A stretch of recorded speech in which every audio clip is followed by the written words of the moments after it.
Sermón de las 7 palabras del libro Pascua y Liberación. Allí tenemos varios sacerdotes que han aportado para este día reflexionar de una mejor manera en el testamento espiritual de Jesús. Primera palabra de Jesús en la cruz: Padre, perdónalos porque no saben lo que hacen. Del Evangelio según San Lucas. Llegados al lugar llamado Calvario, le crucificaron allí a él y a los malhechores, uno a la derecha y otro a la izquierda. Jesús decía: Padre, perdónales porque no saben lo que hacen. Se repartieron sus vestidos echándolo a suerte. Palabra de Dios. En la cruz contemplamos al inocente que sufre por puro amor bajo el peso de la injusticia del mundo. Se pone de relieve que Jesús es el Dios que no usa el poder. Es un Dios que no renuncia a la esencia de su ser, que es el amor. No responde con violencia, sino con mansedumbre. Solo ama y desde el amor lo reconstruye todo. Se compromete con la entrega para dar nuevo horizonte y nueva vida. Percibimos así que los pensamientos del hombre no son como los pensamientos de Dios.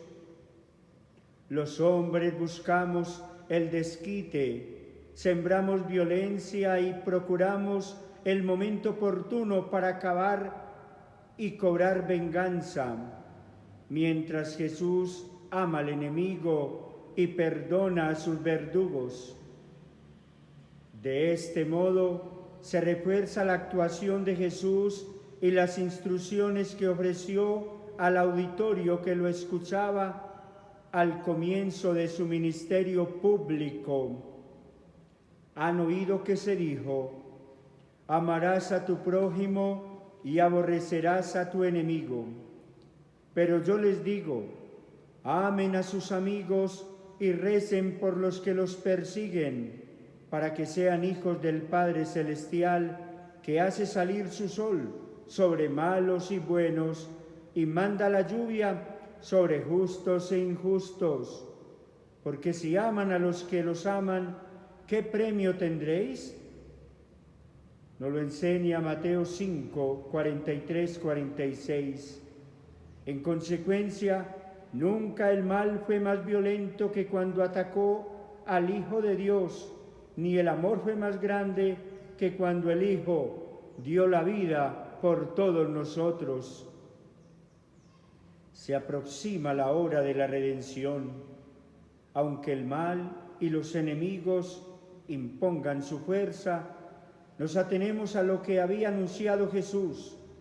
Esta es la hora de ustedes y del poder de las tinieblas. Nadie puede detener el poder impetuoso del mal. Queda en evidencia que siempre se ha presentado la batalla entre el bien y el mal. Se confabulan las fuerzas oscuras que desestabilizan las naciones y las instituciones. Sin embargo, el crucificado está detrás de todo lo que acontece y determina nuestro camino, pese a la sombra de maldad que cunde por doquier, sembrando terror en todas formas y en todas las maneras y posibilidades. Así pues, en nuestro tiempo el mal aparece con nuevas maldades. Surgen ideologías políticas, planes económicos, codiciosos, centros de poder que desautorizan la Iglesia ante la opinión pública para que no ponga freno a los problemas que atentan contra la familia, como el aborto y la eutanasia. San Pablo ya lo afirmaba, porque nuestra lucha no es contra sangre y carne, sino contra principados, contra potestades, contra los poderes de este mundo de tinieblas. Efesios 4:12. Con tristeza se constata que quienes deben velar por el bien común y salvaguardar un cuerpo legislativo justo son los primeros en defraudar cuando imponen leyes que sacian el capricho de una minoría, aunque ofrece el sentir de la mayoría que se encuentran destinados a soportar injustamente. Ahora bien, el mal no se la juega a Dios, por eso la hora de la misión es la hora del cumplimiento de su promesa. Sabiendo que Jesús había llegado su hora de pasar de este mundo al Padre, habiendo amado a los suyos que estaban en el mundo, los amó hasta el extremo. Juan 13:1. Por eso en la cruz contemplamos el amor que llega hasta las últimas consecuencias. Cristo nos entrega de este modo el bien en la hora de las tinieblas, en la hora del triunfo del bien sobre el mal. Unidos a Cristo, podemos ir con Él al seno del Padre Celestial. Dejémonos abrazar por la primera palabra de Jesús en la cruz. Él no se defiende, más bien vence el mal con el bien. Perdona y ora por quienes lo crucificaron. Incluso va más allá, los excusa. No saben lo que hacen. Aprendamos a comprender las debilidades de los hermanos, a perdonar los malos tratos. De lo contrario, la violencia evoluciona y se adapta a nuevas estrategias de maldad. Sin reconciliación, nadie parará las fieras inteligentes que podemos ser. Seremos quienes asumimos la violencia como solución a los problemas. Nos sentimos enemigos en todas partes. Nada será suficiente mientras no logramos sanar las afectividades, sanar el corazón humano. Se concluye que las armas no están por fuera, están por dentro, en la inteligencia y en el corazón, porque de dentro del corazón del hombre salen los pensamientos perversos, las fornicaciones, robos, homicidios, adulterios, codicias, malicias, fraudes, desenfreno, envidia, difamación, orgullo, frivolidad. Todas esas maldades salen de dentro y hacen impuro al hombre. Marcos 7, 21, 23. El perdón es el camino para alcanzar la misericordia de Dios. Dios a cada uno nos acepta y perdona como somos y siempre nos excusa debido a que no dimensionamos lo que hacemos. ¿Por qué no multiplicar la actitud de Dios con nosotros en la actitud frente a los hermanos? Estamos llamados a perdonar, los esposos para que las familias no estén rotas, los amigos y compañeros de trabajo para sembrar el bien en la sociedad. En los pueblos y en los distintos grupos se requiere la capacidad de reconciliación en el elemento básico para vivir de manera pacífica y solidaria. El perdón y la reconciliación no se negocian. Desde un escritorio nacen del corazón libre de rencor y deseo de venganza. De lo contrario, sufre la humanidad entera por no saber perdonar. Un acto de valentía nos hace empezar juntos una nueva vida.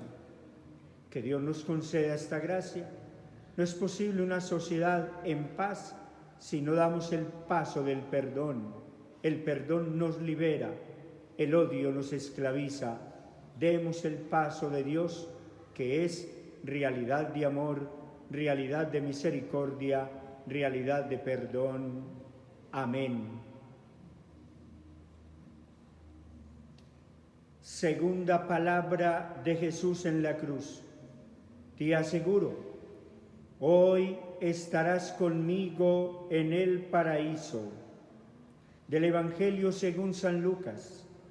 Uno de los malhechores colgados le insultaba: ¿no eres tú el Cristo? Pues sálvate a ti y a nosotros. Pero el otro le respondió diciendo: ¿es que no temes a Dios, tú que sufres la misma condena? Y nosotros con razón, porque no lo hemos merecido con nuestros hechos. En cambio, este nada malo ha hecho. Y decía: Jesús, acuérdate de mí cuando llegues a tu reino. Jesús le dijo: yo te aseguro, hoy estarás conmigo en el paraíso. Palabra de Dios. Te alabamos, Señor. El relato del libro del Génesis nos enseña que el paraíso es el estado de gracia y santidad original, el lugar de la paz, la amistad y la armonía del hombre con Dios, consigo mismo, con los demás y con la misma creación. Pero debido al mal uso de la libertad del hombre, se perdió esta maravillosa experiencia en la cual Dios lo colocó por su desobediencia. Dejó escapar de su corazón esa amistad y esas buenas relaciones con Dios, con sus semejantes, con la obra del Creador. Pero esa gracia, esa santidad original del paraíso, perdidas por culpa de un hombre, el viejo Adán, nos han sido devueltas por el nuevo Adán, que es Cristo. Donde abundó el pecado, sobreabundó mucho más la gracia de Cristo. Romanos 5:20. Desde la cruz, Cristo nos ofrece a todos los hombres el reino, el paraíso del cielo, que es para los pobres y los pecadores que se arrepienten y se humillan, porque han visto y han reconocido al verdadero Rey de Reyes, al Salvador. En la cruz se manifiesta la historia de la salvación de Dios, que quiere y desea la salvación para toda la humanidad. El arrepentimiento del ladrón y su fe en el Divino Maestro le valieron el perdón para llegar al verdadero paraíso del cielo, la salvación eterna. Jesús, el nuevo Adán, con su muerte en la cruz, nos ha abierto nuevamente las puertas del reino, y así nadie quedará excluido de la llegada del verdadero paraíso, porque esa es la voluntad de Dios, nuestro Salvador. En estas dos figuras de malhechores, el penitente y el obstinado, encontramos el misterio insondable del corazón del hombre. Luz y tinieblas, fe e incredulidad y libertad, para decir lo uno o lo otro. El malhechor obstinado e incrédulo blasfema contra Dios. ¿No eres tú el Cristo?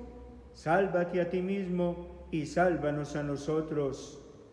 Este malhechor, según la tradición de la Iglesia, se llama Gestas. Lucas 23:39. Había oído a quienes insultaban a Jesús. Había podido leer incluso el título que estaba sobre la cruz: Jesús Nazareno, Rey de los judíos. Era un hombre desesperado que gritaba de rabia contra todo y contra el cielo. Desprecia a Cristo y no quiere aceptar la gracia del arrepentimiento sincero para recibir el perdón de sus pecados y llegar al verdadero paraíso que es el cielo. Este ladrón había buscado el paraíso en el robo, en el crimen, en el mal, y solo encontró tristezas y fracasos. Dejó morir en su corazón el amor de Dios, en esta hora Jesús le ofrece el verdadero paraíso y él lo rechaza rotundamente. El otro malhechor, llamado Dimas, el penitente, se sintió impresionado al ver a Jesús lleno de paz, que no la da este mundo, lleno de mansedumbre y humildad profundas. Le había visto pedir perdón para los que le ofendían. Reconoce en Jesús al Hijo del Hombre que ha venido a juzgar al mundo con un juicio de misericordia y compasión. Reconoce que la buena nueva ya ha llegado, que el tiempo de gracia está aquí presente en Jesús, que no vino para condenar y destruir al hombre, sino para dar gracias y la oportunidad de la salvación a quien la quiera aceptar como el gran regalo de Dios para el mismo hombre. Este ladrón arrepentido había contemplado ya la paciencia, la dulzura y el ánimo majestuoso y sereno, la piedad de Jesús que sufría a su lado. Luego le escuchó el perdónalos. Esto lo animó a suplicarle: acuérdate de mí cuando estés en tu reino. Lucas 23:42. Y vino la gracia que le consiguió esta promesa formidable de labios de Jesús cuando le dijo: yo te aseguro, hoy estarás conmigo en el paraíso, manifestando la autoridad, el poder de Jesús, su misericordia, su amor, su perdón, su gran compasión. Jesús da testimonio del amor de su Padre Dios, de sí mismo y de tener la llave del paraíso, del reino de los cielos. Este ladrón reconoce sus propios pecados y sabe que Jesús es el verdadero Rey, el Hijo de Dios, que ha venido a traernos la gracia, no a condenar, sino a salvar a los hombres de buena voluntad que ponen su fe y su confianza en Dios.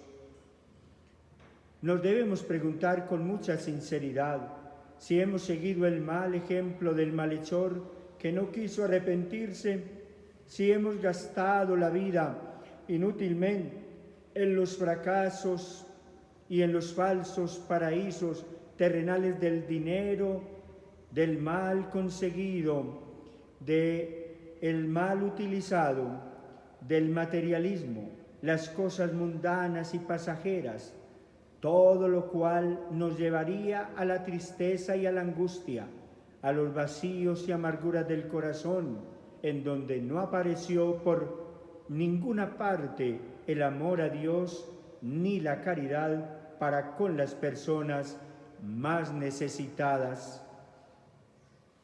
Una vida sin fe, sin esfuerzo, sin sacrificio, con el rechazo del amor, de la gracia y del perdón de Dios hasta el último instante de nuestra vida, nos haría perder la oportunidad de llegar a gozar el verdadero paraíso del cielo. Que hoy mismo empecemos a vivir ya el paraíso de nuestra vocación o estado de vida, en nuestras familias, en la escuela, en el colegio, en la universidad, en el trabajo, en la empresa, en nuestros sitios y lugares donde nos encontremos, en los pueblos, en las ciudades, en el campo, allí donde Dios nos ha permitido vivir, para luego ir a gozar plenamente del verdadero paraíso del reino de los cielos. La Santísima Virgen María interceda por todos nosotros y nos enseñe el camino para llegar al paraíso celestial. Amén.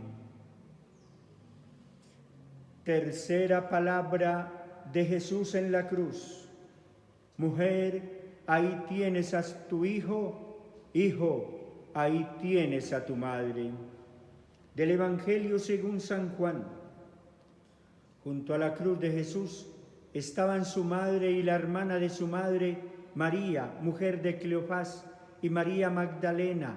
Jesús viendo a su madre y junto a ella al discípulo a quien amaba, dice a su madre: mujer, ahí tienes a tu hijo. Luego dice al discípulo: ahí tienes a tu madre, y desde aquella hora el discípulo la acogió en su casa.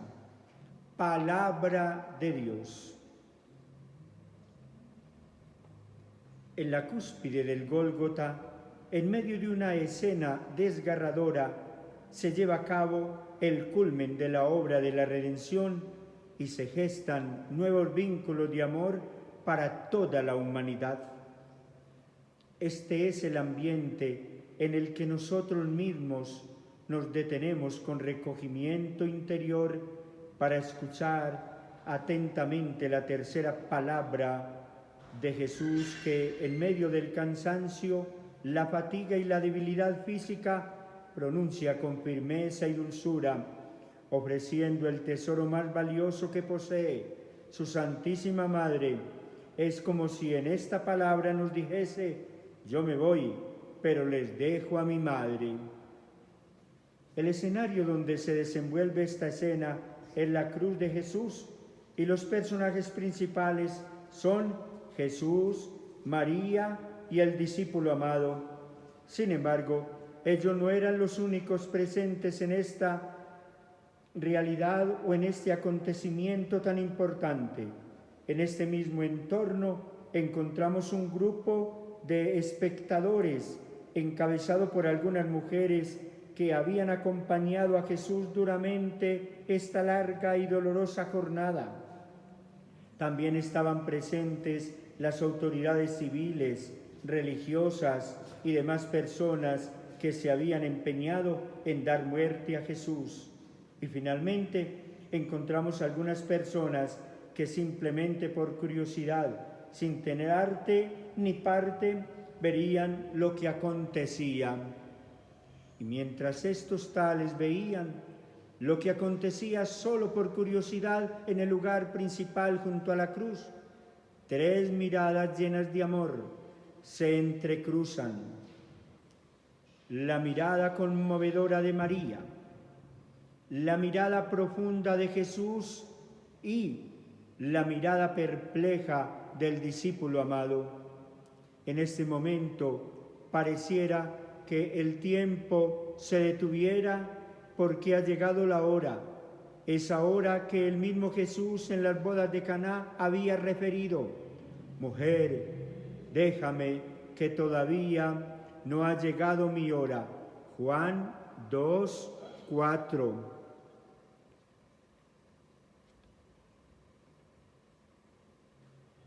De esta manera, y en aquella hora junto a la cruz de Jesús, estaba María, su madre.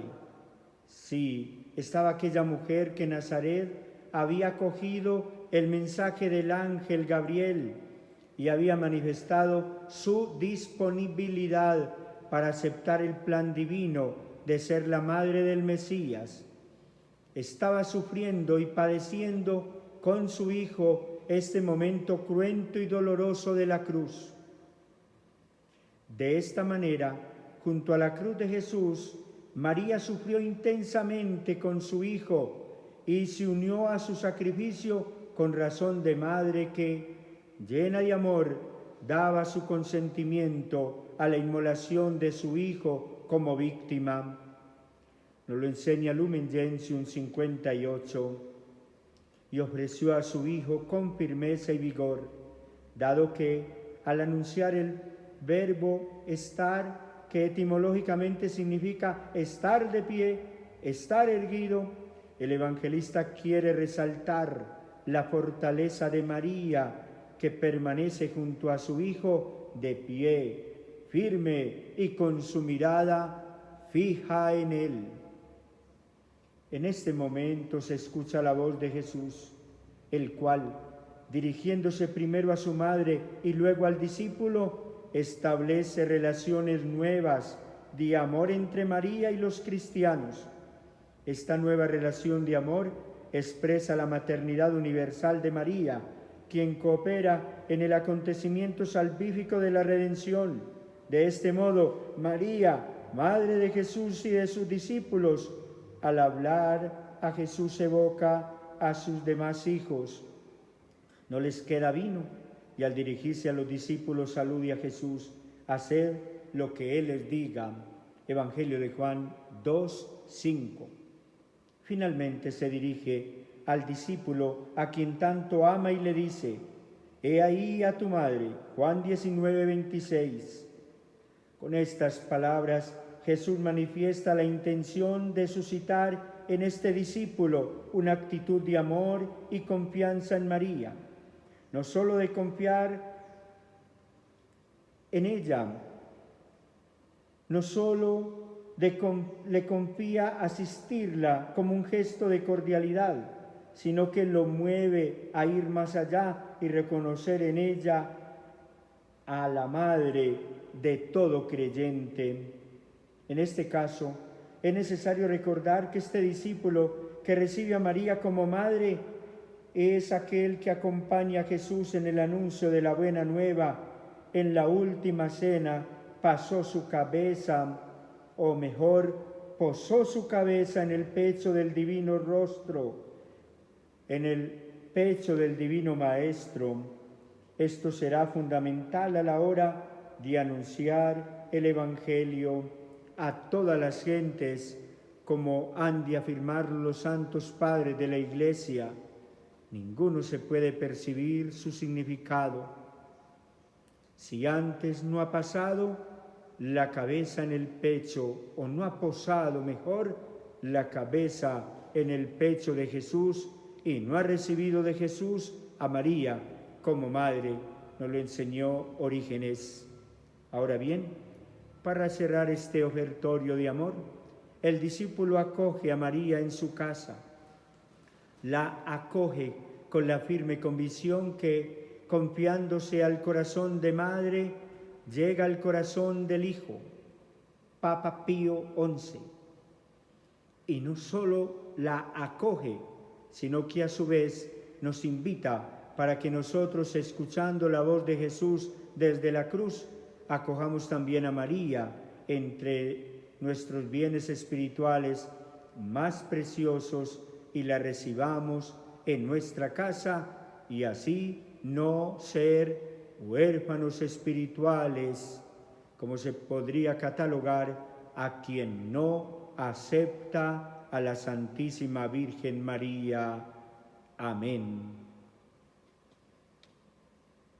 Cuarta palabra de Jesús en la cruz.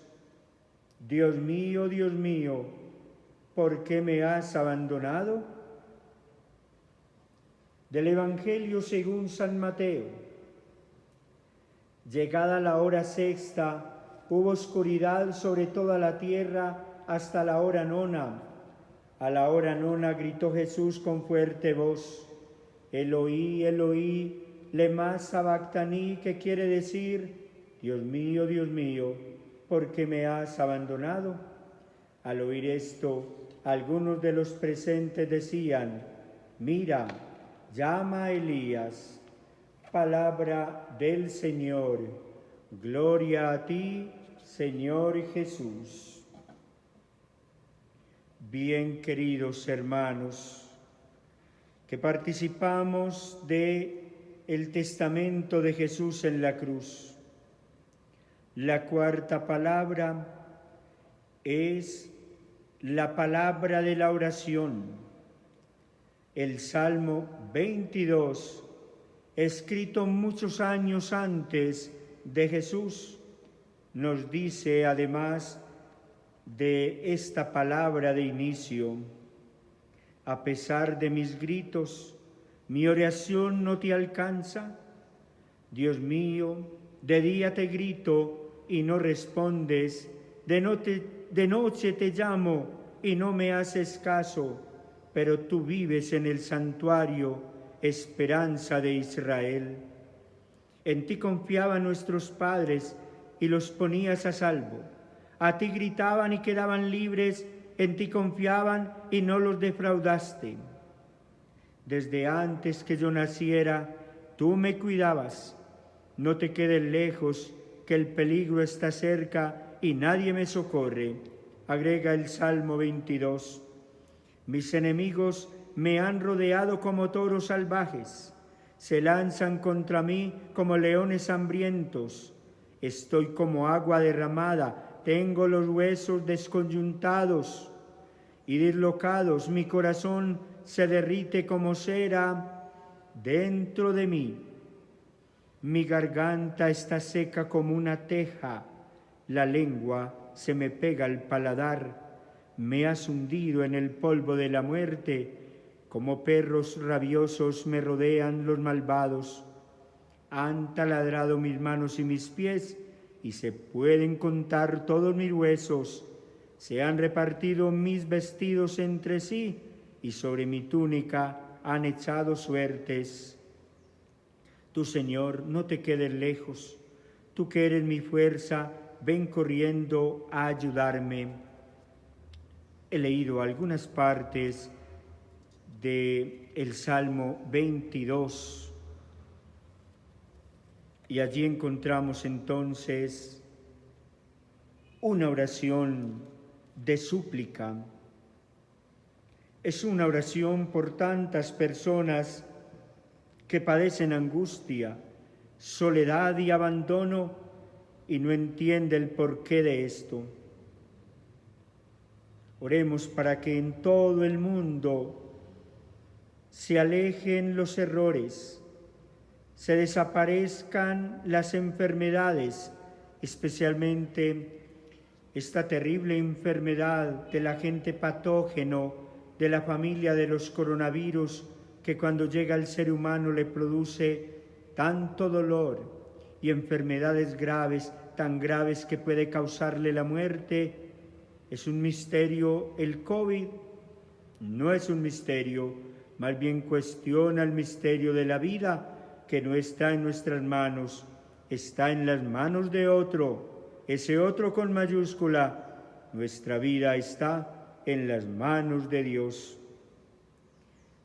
Oremos para que en todo el mundo se erradique el hambre, se redima a los encarcelados, se rompan tantas cadenas de personas esclavizadas de una u otra manera, proteja a los viajeros, dé salud a los enfermos, proteja a nuestros jóvenes de la enfermedad, de la indiferencia, proteja a nuestros jóvenes del ateísmo. Tú eres el consuelo de los afligidos. Este salmo, que pareciera ser un reclamo a Dios, más bien es una oración de súplica, una oración donde al fin se confía en Él y en Él se pone toda nuestra esperanza. El Salmo 22 continúa diciendo: a mí, Dios, alabaré en la asamblea del pueblo numeroso, delante de los que le honran. Le cumpliré mis promesas. Alaben al Señor todos los que lo buscan, y viva su corazón por muchos años. Que se acuerden del Señor y vengan a Él, las gentes de todos los extremos de la tierra, que se arrodillen delante de Yahvé, las familias de todos los pueblos y regiones, porque el Señor es Rey y gobierna a todas las naciones. Ante Él se inclinen y lo adoren todos los mortales. Dios hará que yo viva para Él, y mi familia le servirá. Mis familiares hablarán de Él, y la generación futura cantarán su santidad a la gente que nacerá después, y hablarán de las maravillas que hizo el Señor. Así termina este salmo, que al iniciar dice: Dios mío, ¿por qué me has abandonado? Qué oración tan hermosa. Y cómo no, también es una oración que hoy elevan tantas madres de familia ante la incredulidad de sus hijos, ante la enfermedad de sus hijos. Tantas personas que tienen enfermos en sus hogares, hay desespero, hay desesperanza muchas veces ante las catástrofes que ocurren. Muchas personas en algún momento han dicho: Dios no existe, ¿dónde está Dios? O, como dice el Salmo 22, Dios mío, ¿por qué me has abandonado? Amén.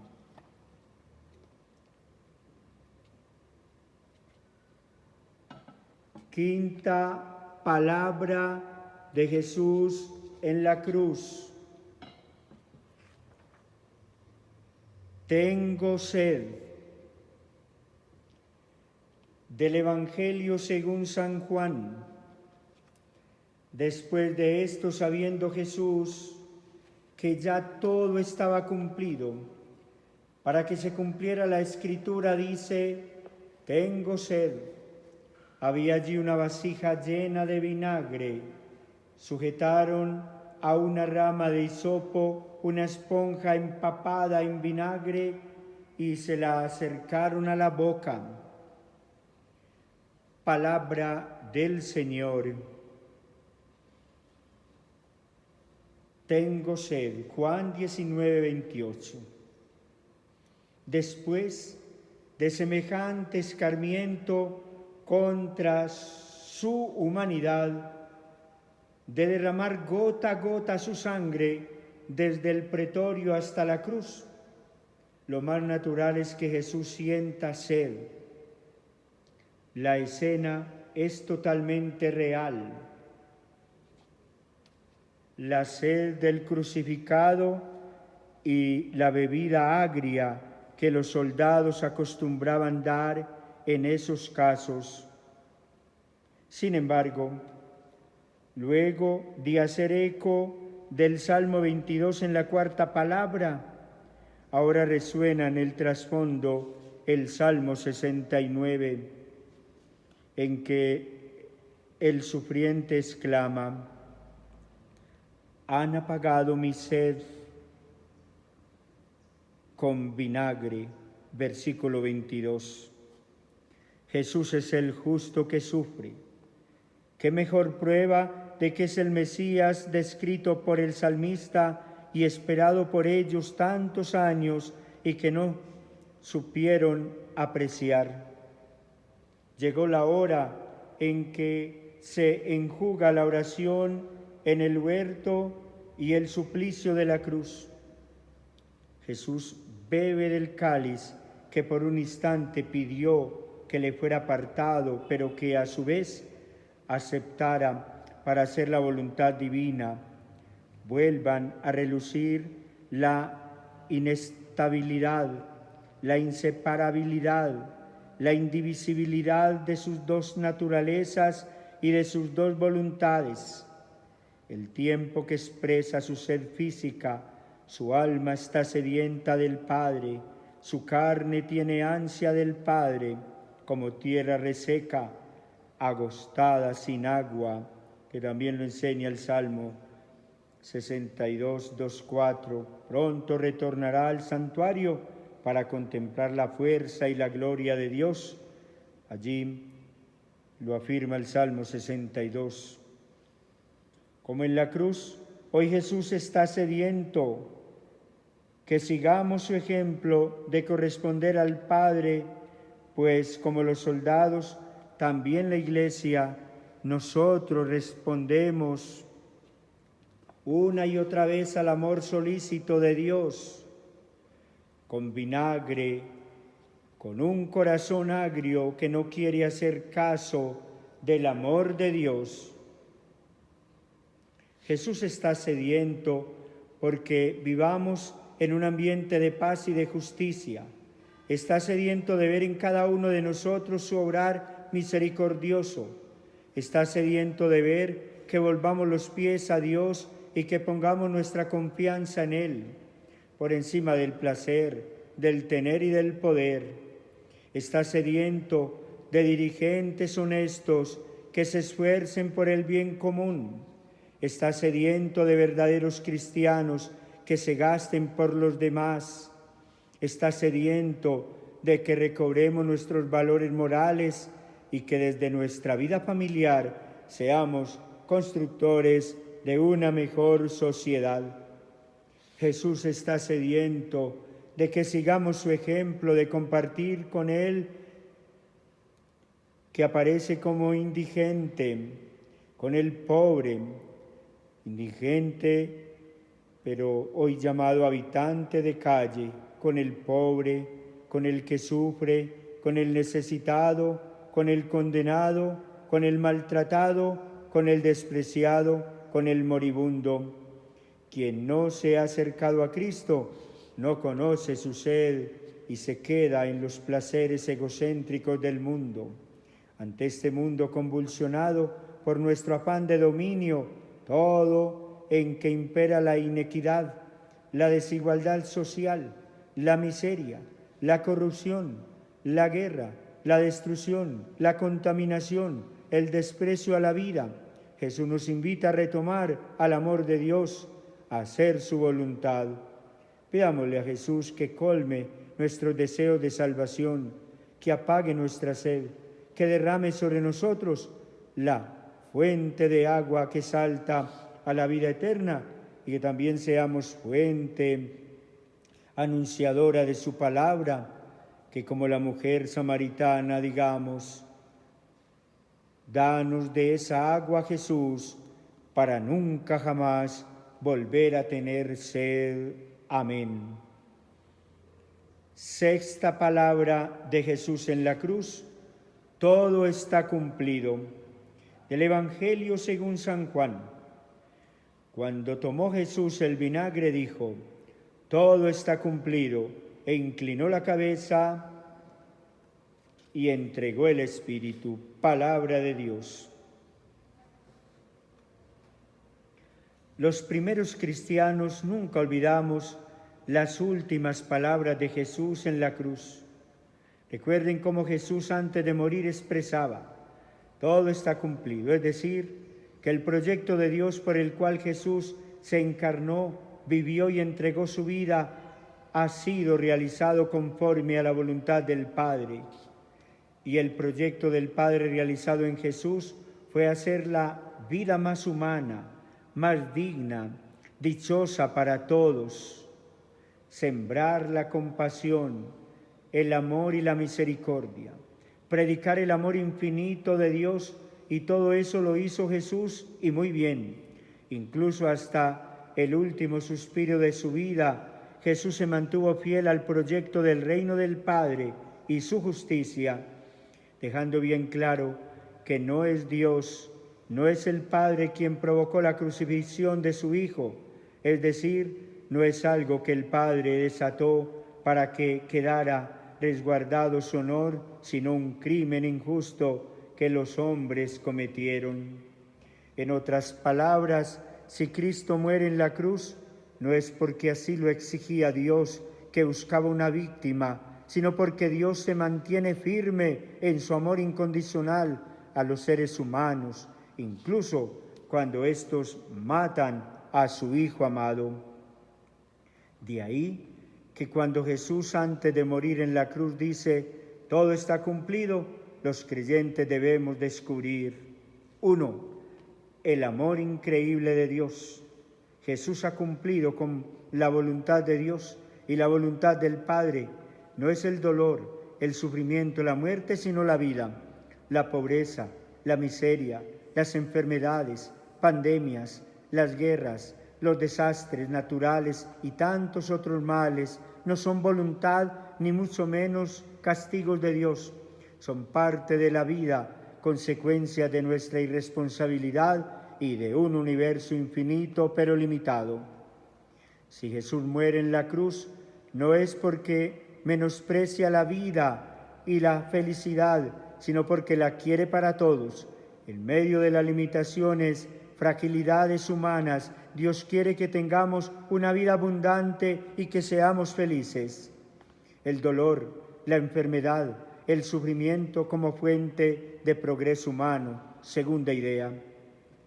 La historia que vivimos y padecemos los humanos es una continua sucesión de sangre, dolor, lágrimas, tristeza, miedo, soledad, angustia, injusticias, catástrofes, terrorismo, guerras, desesperación y muerte.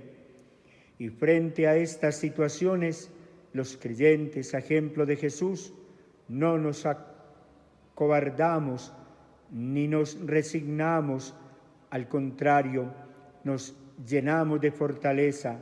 Si queremos decirle a Dios al final de nuestra vida, como lo hizo Jesús, todo está cumplido, entonces debemos ser valientes, decididos, fieles hasta el último instante de nuestra existencia, para no sucumbir ante las adversidades. San Pablo dice: no hemos recibido espíritu de temor, sino de fortaleza.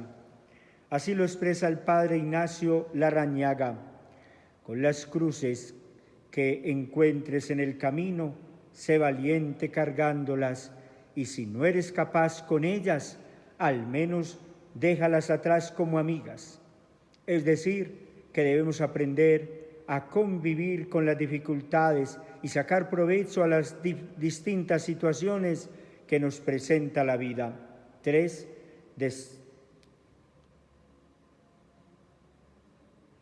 Descubrir en Jesús el camino hacia la esperanza y la solidaridad.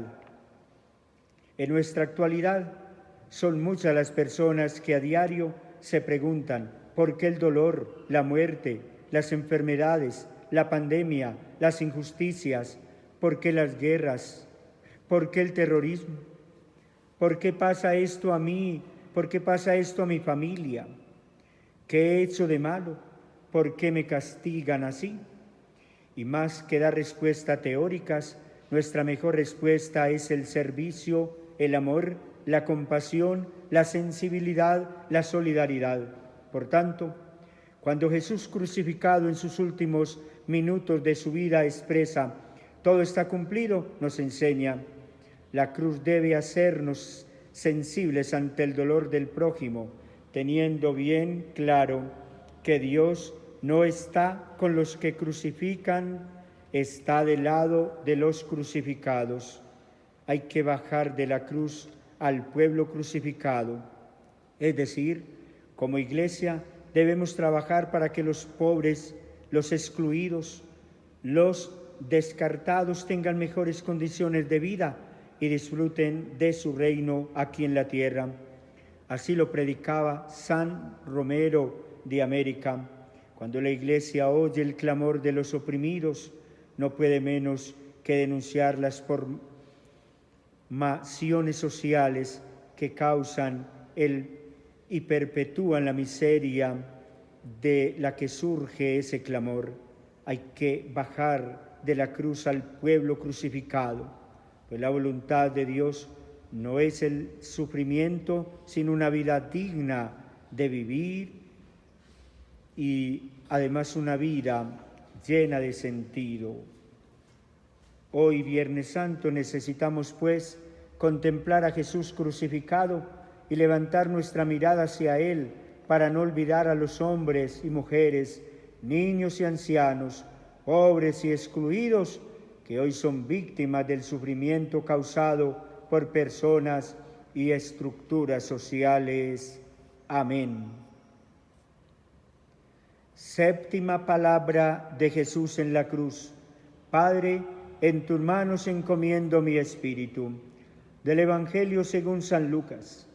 Y Jesús, dando un fuerte grito, dijo: Padre, en tus manos pongo mi espíritu. Y dicho esto, expiró. Palabra de Dios. Cuando alguien se encuentra en agonía, se crea a su alrededor un ambiente que podríamos descubrir como lúgubre, gris, nostálgico, triste. Todos aquellos que presencian la escena entran en una suerte de expectación, se fijan en la persona agonizante esperando poder atender satisfactoriamente sus últimos deseos. Todo lo que dice el agonizante, sobre todo cuando éste conserva su lucidez, se torna importante en ese momento. En efecto, cuando se está en trance de muerte, no se puede más que pensar en cosas importantes, y es que no hay tiempo que perder. En efecto, ¿cuántos padres o madres de familia logran, antes del último suspiro, la reconciliación entre hermanos o familiares, al expresar su última voluntad? También alrededor de Jesús agonizante en la cruz, hay tinieblas, pues el sol se ha ocultado. La escena del Gólgota es invadida por el lúgubre, por la tristeza que precede al trance de la muerte. Todos los que acompañan a Jesús en el momento final están expectantes también, esperando atentamente el desenlace de su vida, aquella vida que había sido ya toda ella una ofrenda de amor al Padre. Solo falta ver entrar en el sueño de la muerte aquel que había hecho retornar a tantos del lugar de los muertos. Sin embargo, faltaba aún en su última palabra. Jesús, con su último aliento de vida, se dirige al Padre, que lo ha amado desde la eternidad, aquel con quien se comunicaba en oración, aquel a quien estaba íntimamente unido desde siempre. Padre, en tus manos encomiendo mi espíritu. Estas son las últimas palabras de Jesús. ¿Por qué Jesús se dirige al Padre? Lo hace porque duramente y durante su vida terrena siempre estuvo unido a Él. Pareciera duro pensarlo, pero también en el Monte de los Olivos se dirigió a Él: si es posible, aparta de mí este cáliz.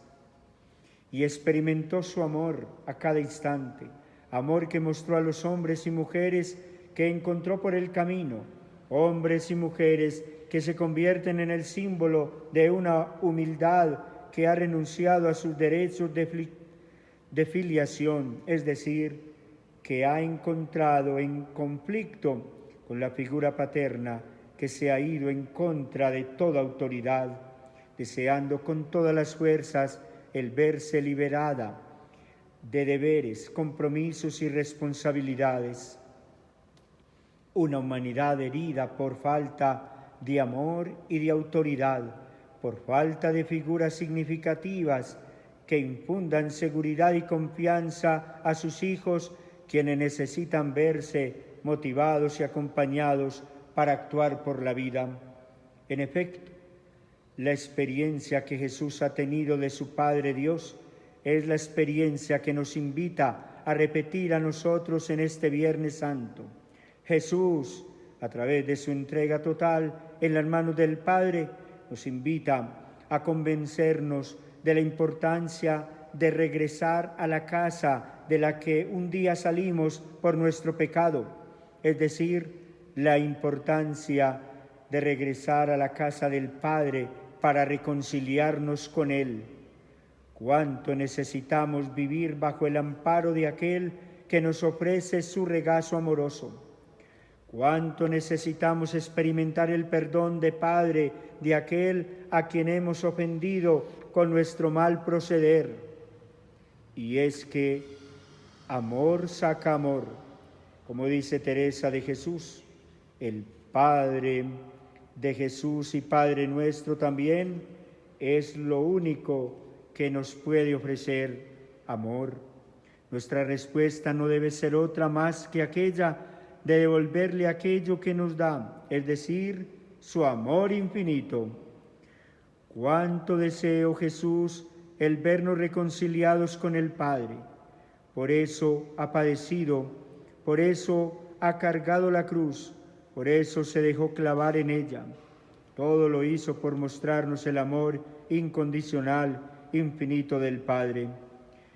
Que al contemplar a Jesús que entrega su espíritu en las manos de su Padre amantísimo, nosotros podamos mover nuestro afecto y voluntad, decididos a iniciar un camino de reconciliación con Dios, aceptando la oferta de vida nueva que nos hace Jesús desde lo alto del patíbulo.